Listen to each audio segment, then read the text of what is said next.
नमस्कार, कैरियर पर आपका बहुत बहुत स्वागत है। Class 12th chemistry chapter number 2 वैद्युत रसायन चल रहा था।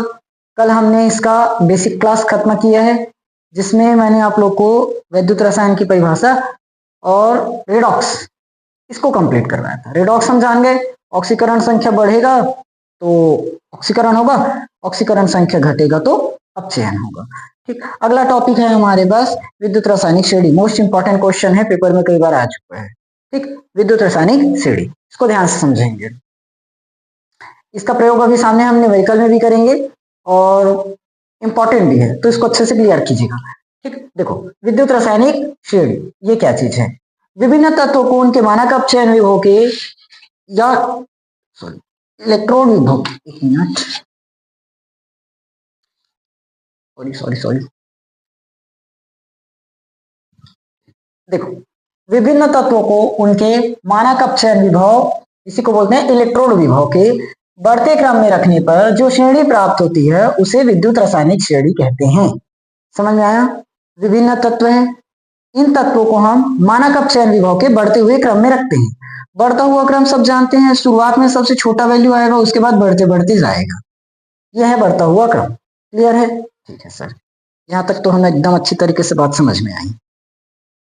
ठीक, क्लियर। विभिन्न तत्वों को क्या करते हैं? मानक अपचयन विभव के बढ़ते हुए क्रम में व्यवस्थित करते हैं, तो जो सीरीज श्रेणी मिलती है उसे क्या कहते हैं? विद्युत रासायनिक श्रेणी। मेरे ख्याल से परिभाषा में किसी को कोई दिक्कत नहीं होनी चाहिए। क्या बताए? विभिन्न तत्वों को उनके मानक अपचयन विभव या इलेक्ट्रोड विभव लिख सकते हो के बढ़ते हुए क्रम में रखने पर जो सीरीज श्रेणी प्राप्त होती है उसे विद्युत रासायनिक श्रेणी कहते हैं। ये रहा हमारा विद्युत रासायनिक श्रेणी पूरा का पूरा, लेकिन पेपर में पूरा नहीं आएगा। हमें कुछ ही तत्वों से सवाल देखने को मिलेंगे बोर्ड एग्जाम में। उन तत्वों को मैंने लिख दिया है, इनका वैल्यू आप लोग याद रखेंगे। देखो, लिथियम का याद करने की कोई जरूरत नहीं है, शुरुआत है इसलिए मैंने लिख दिया। ये पोटेशियम का भी याद करने की कोई जरूरत नहीं है, शुरुआत है इसलिए लिख दी। क्लोरीन का भी याद नहीं करना पड़ेगा। ठीक, हाइड्रोजन जरूर लगेगा भाई। हाइड्रोजन के बाद ये आपका जिंक सबसे ज्यादा इंपॉर्टेंट है, तो वो आपका जिंक का है और एक कॉपर का है। दोनों बहुत ज्यादा उपयोग होगा। ठीक, जिंक का और कॉपर का। ओके, चलिए देखते हैं सबसे पहले अब इनके लक्षण या बोलते हैं विशेषता। इनकी विशेषताएं विशेषताएं देख लो, बीच में से चेक करो। जैसे ये मेरा हाइड्रोजन वाला लाइन है, क्योंकि हाइड्रोजन में पूरा का पूरा क्या है हमारा 0 0 है। हाइड्रोजन से देखना, चेक करना। ठीक, हाइड्रोजन से ही देखेंगे। ये कौन है अपना हाइड्रोजन। हाइड्रोजन का जो मानक अपचयन विभव है वो रहता है 0 0। हाइड्रोजन से ही देखेंगे। ठीक है, तो हाइड्रोजन के ऊपर वाला पूरा का पूरा कहलाएगा हमारा ऑक्सीकरण। हाइड्रोजन के ऊपर वाला क्या होगा? ऑक्सीडेशन। ठीक, हाइड्रोजन के ऊपर वाला क्या होगा? ऑक्सीकरण। और हाइड्रोजन के नीचे वाला क्या होगा हमारा? रिडक्शन, यानी कि अपचयन। हाइड्रोजन के नीचे वाला क्या होगा? अपचयन होगा। ठीक, अब हमने 11th क्लास में थोड़ा बहुत सीखा है अपचयक और ऑक्सीकारक के बारे में। जो जितना ज्यादा ऑक्सीकरण करेगा वो उतना ही अच्छा अपचयक होगा, जो जितना ज्यादा अपचयन करेगा वो उतना ही अच्छा ऑक्सीकारक होगा। ये बात तो समझ में आ गई। तो देखो, ऊपर ऑक्सीकरण है, ऑक्सीडेशन मतलब ऊपर ऑक्सीकरण हो रहा है, तो ऊपर वाला क्या रहना चाहिए? प्रबल अपचायक बनना चाहिए। क्या बनना चाहिए? प्रबल अपचायक। और नीचे वाला क्या बनना चाहिए? प्रबल प्रबल ऑक्सीकारक बनना चाहिए। क्या बनना चाहिए? ऑक्सीकारक। ऑक्सीकारक। समझ में आ गया मेरे ख्याल से सबको ये बात। ऊपर ऑक्सीकरण होगा, ऊपर क्या होगा? ऑक्सीकरण होगा, और नीचे क्या होगा? अपचयन होगा। नीचे हमारा क्या होगा? अपचयन होगा, और ऊपर क्या होगा? ऑक्सीकरण होगा। समझ में आया कि नहीं आया? ठीक है सर। अब ऊपर प्रबल अपचय, अच्छा तो यहाँ पर बता सकते हैं हमें प्रबल अपचायक, तो सबसे प्रबल अपचायक कौन होगा? लिथियम। लिथियम हमारा क्या है? यहाँ लिख देते हैं। लिथियम क्या है? हमारा प्रबल अपचायक है। लिथियम क्या है? प्रबल अपचायक। ठीक है, और नीचे सबसे प्रबल ऑक्सीकारक है। नीचे प्रबल ऑक्सीकारक, देखो नीचे जाने पर क्या हो रहा है? रिडक्शन। नीचे जाने पर क्या हो रहा है? रिडक्शन। रिडक्शन मतलब अपचयन। जो जितना ज्यादा अपचयन करेगा वो उतना ही अच्छा ऑक्सीकारक होगा। तो नीचे अपचयन हो रहा है, अपचयन होते होते जाएगा, ये सबसे ज्यादा अपचयन करेगा, तो यही सबसे ज्यादा क्या कहलाएगा हमारा? प्रबल। प्रबल अपचयन हो रहा है ना, सबसे ज्यादा अपचयन, तो प्रबल ऑक्सीकारक कहलाएगा। ऑक्सीकारक अपोजिट होता है, इसको याद रखेंगे। जितना ज्यादा अपचयन करेगा उतना ही अच्छा ऑक्सीकारक होगा, जितना ज्यादा ऑक्सीकरण करेगा उतना ही अच्छा अपचायक होगा। क्लियर है ये बात? ठीक है सर, अच्छे से समझ में आ गई। अच्छा, ये प्रबल अपचायक है तो हम इसको क्या ये नहीं बोल सकते दुर्बल ऑक्सीकारक होगा? दुर्बल ऑक्सीकारक, ये भी तो बोल सकते हैं। तो इसको हम लोग क्या दुर्बल अपचायक नहीं बोल सकते? ठीक है सर, दुर्बल अपचायक बोल दो, उसमें क्या है? ये क्यों बता रहे? क्योंकि पूरा का पूरा एमसीक्यूज ऑनलाइन में पूछ सकते हैं ना ये क्वेश्चंस। समझ में आ गया यहाँ तक? ठीक है सर, आ गया। अब आ जाते हैं एनोड और कैथोड पर। तो ऊपर वाला जो हमारा पूरा वैल्यू रहेगा वो होगा, काम करेगा एनोड का, और नीचे काम करेगा कैथोड का। मतलब जिनका अपचयन विभव कम रहता है, जिनका अपचयन विभव कम होता है वो एनोड बनता है, जिनका अपचयन विभव ज्यादा होता है वो कैथोड बनता है। ये जो हमने पूरा वैल्यू लिखा है ये इलेक्ट्रोड विभव है कि अपचयन विभव का मान है। तो देखो इसका अपचयन विभव ऊपर की तुलना में ज्यादा है तो ये किसका काम करेगा? अपना एनोड का। और ऊपर किसका? Sorry, cathode cathode cathode cathode. और ऊपर किसका काम करेगा? अपना एनोड का। देख लो हमने वही बताया, जिनका अपचयन विभव कम होगा वो रहेगा एनोड, जिनका अपचयन विभव ज्यादा होगा वो होगा कैथोड। क्लियर है मेरे ख्याल से ये बात? ठीक। अब आ जाते हैं क्रियाशीलता का काम। क्या चीज बचा? क्रियाशीलता, क्रियाशीलता, क्रियाशीलता। एक चीज याद रखेंगे आप लोग, जो ज्यादा पेपर में काम आएगा, ऊपर वाला ज्यादा क्रियाशील होगा पूरा का पूरा। ऊपर वाला क्या होगा? ज्यादा क्रियाशील, और नीचे वाला क्या होगा? कम क्रियाशील। ठीक, ऊपर ज्यादा क्रियाशील और नीचे कम क्रियाशील। जैसे इन दोनों में देख लेते हैं, जिंक और कॉपर का एग्जाम्पल अभी डेनियल सेल में पढ़ेंगे कल। तो जिंक और कॉपर में अगर हम लोग चेक करें तो जिंक की क्रियाशीलता ज्यादा होगी किससे? कॉपर से। यानी कि जिंक क्या कर सकता है? कॉपर को विस्थापित कर सकता है, लेकिन कॉपर जिंक को नहीं कर पाएगा। कॉपर जिंक को नहीं कर पाएगा, अभी बताएंगे ना सामने। तो क्रियाशीलता, लेकिन क्रियाशीलता एक दो पार्ट्स में याद रखिए इसको। क्रियाशीलता अगर धातु में देखें, क्रियाशीलता अगर धातु में देखें तो धातु की क्रियाशीलता ऊपर में अधिक होगी और नीचे में कम होगी। इसी को अगर अधातु में चेक करें तो ऊपर की क्रियाशीलता कम होगी और नीचे की क्रियाशीलता ज्यादा होगी। समझ में आया मेरे ख्याल से ये पूरा का पूरा पॉइंट? ये रहा हमारी विशेषता है। इसी को अनुप्रयोग में भी अभी और समझेंगे। समझ में आ गया? ठीक है सर। अच्छा, एनोड में हमने बता दिया कैसे कैसे हुआ एनोड। एनोड में कैसे होगा? क्लियर है ना? जिसका अपचयन विभव क्या रहे? जिसका अपचयन विभव कम हो, जिसका अपचयन विभव कम वो कहलाता है एनोड, जिसका अपचयन विभव ज्यादा वो कहलाएगा कैथोड। समझ में आया? अच्छा, क्लियर है? ये अब पेपर में आएगा तो लिख लेंगे। विशेषताएं बताइए तो हम बता लेंगे। ऊपर में ऑक्सीकरण होगा और नीचे में श्रेणी में, ऊपर से नीचे पर क्या होगा? ऊपर ऑक्सीकरण होगा और नीचे रिडक्शन होगा। ऊपर प्रबल अपचायक होता है, नीचे प्रबल ऑक्सीकारक होगा। ऊपर एनोड होगा, नीचे कैथोड होगा। बस इतना ही लिखना रहेगा। समझ में आ गया? इसका थ्योरी हम बता देते हैं। जैसे ऑक्सीकरण क्षमता अगर बोले, ऊपर से नीचे जाने पर ऑक्सीकरण संख्या बढ़ती है, ऊपर से नीचे जाने पर ऑक्सीकरण संख्या बढ़ती है। अपचयन क्षमता ऊपर से नीचे जाने पर घटती है। समझ में आ गया? इलेक्ट्रोड भी वही बता दिए, ऊपर एनोड होगा और नीचे कैथोड होगा। क्रियाशीलता का क्रम भी सबको पता चल चुका है। ठीक है सर, चलिए मेरे ख्याल से यहाँ तक किसी को भी कोई भी दिक्कत नहीं होनी चाहिए। इसको हम मिटाने जा रहे हैं, मिटा दें। ठीक, चलिए अब थोड़ा सा इसके अनुप्रयोग पर आ जाते हैं। ठीक, देखिए पेपर में क्वेश्चन किस टाइप से आते हैं उसको पहले समझ लेते हैं। एक तो आएगा विद्युत रासायनिक श्रेणी किसे कहते हैं, इनकी विशेषताओं को लिखिए। दूसरा इस टाइप से पूछेंगे विद्युत रासायनिक श्रेणी किसे कहते हैं, इनके अनुप्रयोग लिखिए। तो दोनों ही कंडीशन में अपने को तैयार रहना है। समझ में आया? तो अभी हमने विशेषता जान ली है, और ज्यादा नहीं आएगा। 5 नंबर में क्वेश्चन आता है तो 2 नंबर में तो इसका ये थ्योरी रह जाएगा और 3 अनुप्रयोग दे देगा लिखने के लिए, या तो 3 विशेषता देगा। हमने तो कई बता दिया, जो 3 याद करना चाहो कर लो। अब आ जाते हैं थोड़ा सा इसके अनुप्रयोग पर। अनुप्रयोग, अनुप्रयोग समझते हैं क्या होता है। अनुप्रयोग पहला, गैल्वेनी सेलों का ईएमएफ ज्ञात करना। गैल्वेनी सेलों का क्या निकालना?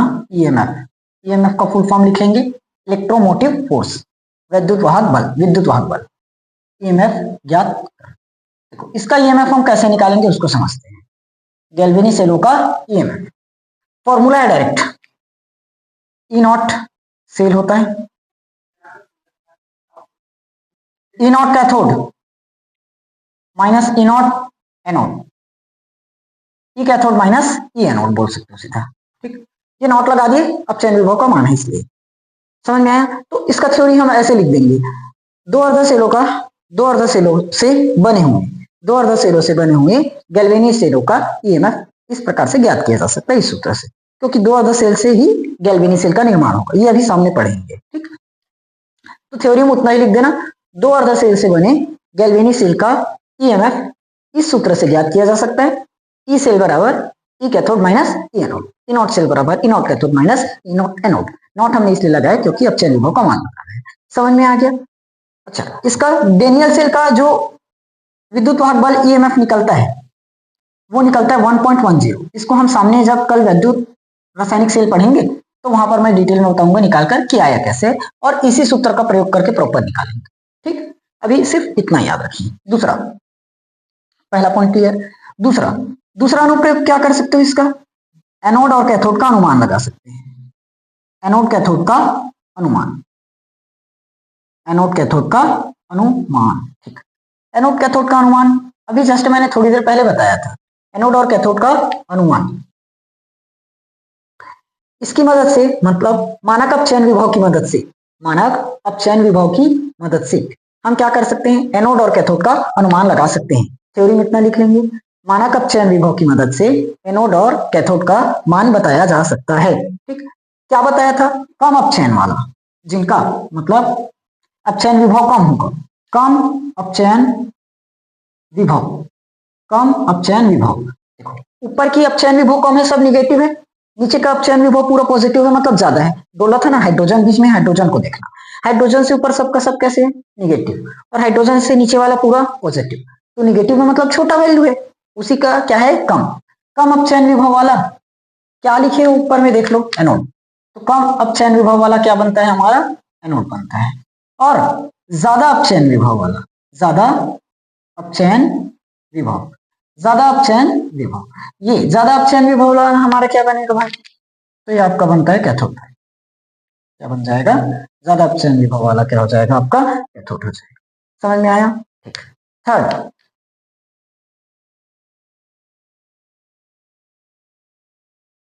थर्ड में ऑक्सीकारक और अपचायक लिख लो। ऑक्सीकारक, ऑक्सीकारक और अपचायक, ऑक्सीकारक और, ये हमने ऑक्सीकारक और अपचायक अभी थोड़ी देर पहले बताया था। ऊपर में, ऊपर वाला क्या होगा हमारा, प्रबल, ऊपर वाला प्रबल अपचायक, ऊपर वाला प्रबल अपचायक, और नीचे वाला क्या होगा, प्रबल ऑक्सीकारक। इसको ऐसे लिख लेना ना, श्रेणी में ऊपर प्रबल अपचायक होता है तथा नीचे प्रबल ऑक्सीकारक होता है। एग्जांपल यहाँ पर बताना पड़ेगा। अब ये प्रबल अपचायक है तो हम दुर्बल ऑक्सीकारक भी बोल सकते हैं। देखो हमने डिटेल में यहाँ बता रखा है। प्रबल अपचायक कौन है, तो प्रबल अपचायक हो जाएगा आपका लिथियम, और प्रबल ऑक्सीकारक कौन हो जाएगा आपका फ्लोरीन। समझ में आ गया? प्रबल ऑक्सीकारक कौन हो जाएगा, फ्लोरीन। क्लियर? ऊपर वाला क्या है, प्रबल अपचायक, और नीचे वाला प्रबल ऑक्सीकारक। ठीक है,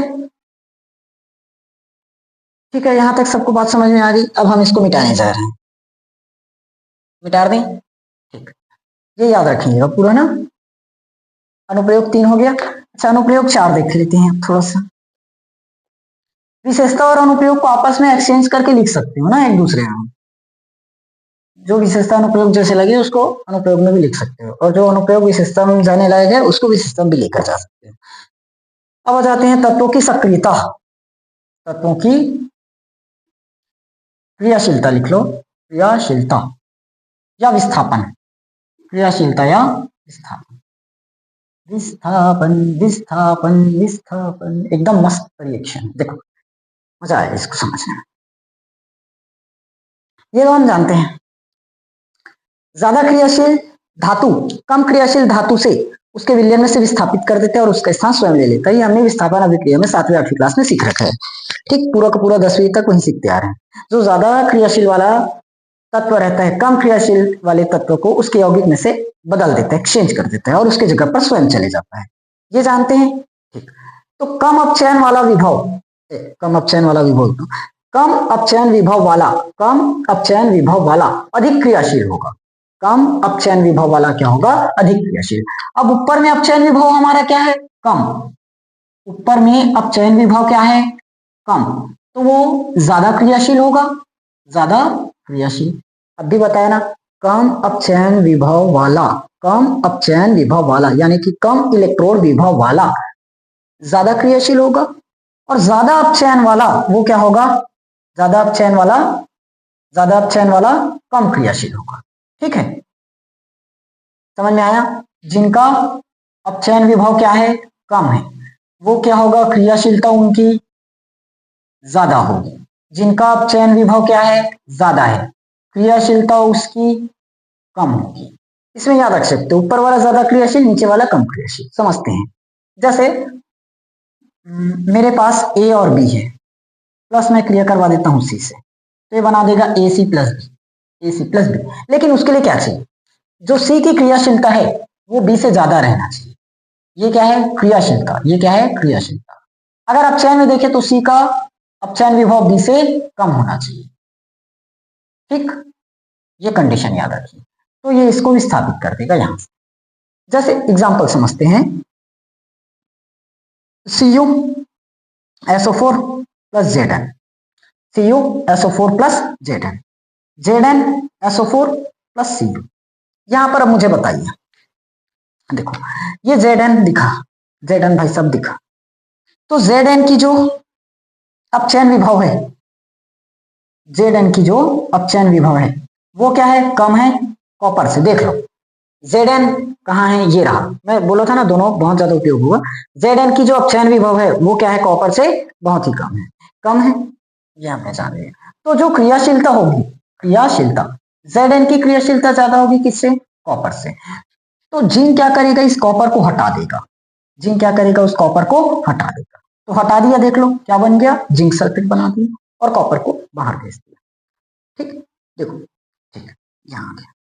अगर इसी रिएक्शन को अपन ऐसे लिखना चाहें, ZnSO4 प्लस कॉपर, तो बनना क्या चाहिए भाई, CuSO4 प्लस Zn। बताओ ये रिएक्शन संभव है कि नहीं। ये रिएक्शन ऐसे बनेगा लेकिन संभव नहीं। क्यों, क्योंकि कॉपर जिंक से कम क्रियाशील है, कम क्रियाशील वाला विस्थापित नहीं कर पाएगा। तो यहां पर दर्शाएगा हमें नो रिएक्शन, नो रिएक्शन। समझ में आया कि नहीं आया, यहां तक क्लियर है। जो ज्यादा पावरफुल है वो उसको हटा देगा और उसको लेकर भाग जाएगा, निकल जाएगा। ठीक है, मेरे ख्याल से आज की क्लास एकदम अच्छे से समझ में आया होगी। धन विद्युतीय गुण, एक काम दे रहा हूं, पढ़ के आओगे। धन विद्युतीय, धन विद्युतीय, धन विद्युतीय गुण। लिथियम, लिथियम दर्शाएगा उच्च धन, कैसे लिखते हैं, उच्च धन विद्युतीय। लिथियम दर्शाएगा उच्च धन विद्युतीय और फ्लोरीन दर्शाएगा कम धन विद्युतीय। ठीक है, ये था हमारी अनुप्रयोग। मेरे ख्याल से ये क्लास एकदम अच्छे तरीके से समझ में आई होगी। अगर अभी भी आप लोगों को कोई भी डाउट रह जाता है तो क्लास को एक बार रिवाइंड करके बस और देखिए, शुरुआत से पूरा का पूरा डिटेल समझ में आएगा। नोट्स की चिंता मत कीजिए, सॉरी टेलीग्राम चैनल पर आप लोगों को नोट्स प्रोवाइड कर दिया जाएगा। ठीक है, तो फिलहाल इसको आप लोग स्क्रीनशॉट भी लेकर कर सकते हैं, और मेरे ख्याल से मेरी बात मानी तो अपने हाथों से नोट्स बनाइए, वो ज्यादा बेहतर है, बहुत टाइम तक याद हो रहे हैं। ठीक है, चलिए फिलहाल आज की क्लास यहीं पर समाप्त करते हैं। जितना भी टॉपिक पढ़ाया गया है आप लोग अच्छे से तैयार करके रखेंगे। कल हम इसके बाद का टॉपिक पढ़ेंगे सेल, सेलों का वर्णन, विद्युत रासायनिक सेल के बारे में जानेंगे। आज जितना पढ़े इतना अच्छे से क्लियर करके रखें। ओके, चलिए मिलेंगे अपन कल की क्लास में सेल के साथ। तब तक आप इन टॉपिक्स को अच्छे से तैयार कीजिए, मेहनत कीजिए। ठीक।